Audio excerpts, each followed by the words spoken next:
So Yeah, what triggers the actual compliance requirement? What are they looking for in their those they're right there, the two clauses, right? This is the simplest slide in this discussion. So you either have these clauses in your contracts now or you don't. Or, and we'll talk about flow down later, if I recall correctly, these requirements can come from contractors upstream of you. But anyway, that's the main thing. If you have this clause 252, 204, 7012, and or 7020, that means you need to be compliant. You can also tell, and this is one of those, this is not me complaining about government contractors, but if you have CUI data, and this goes wild, meaning I have a customer 2 weeks ago sent me a link to a website.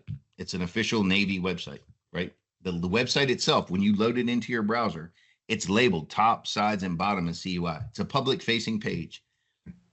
It's not CUI. It can't be CUI. It shouldn't be labeled CUI, right?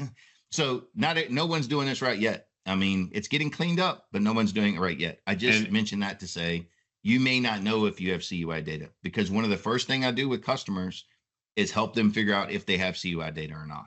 Right. And we've been casually referencing it as CUI, but what does that actually mean? Controlled unclassified information.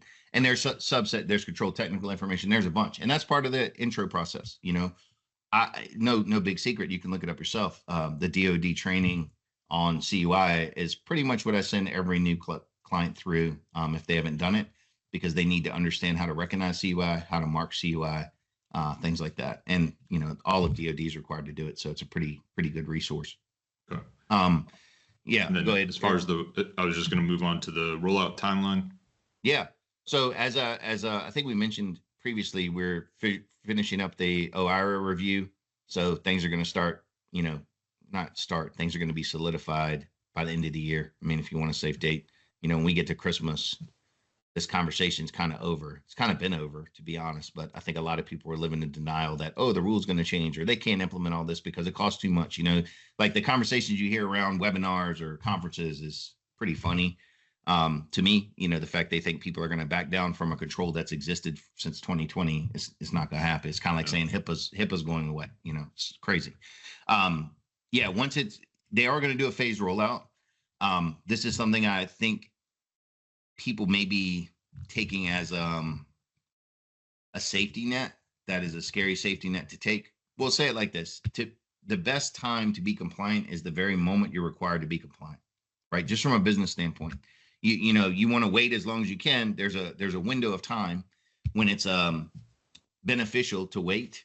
That window's gone. I just say that to dispel it. You're entering to the realm now where you need to start working on it. Even if you think you're going to be later in the phased rollout or whatever, it takes way longer than people realize to get this stuff done. Yeah.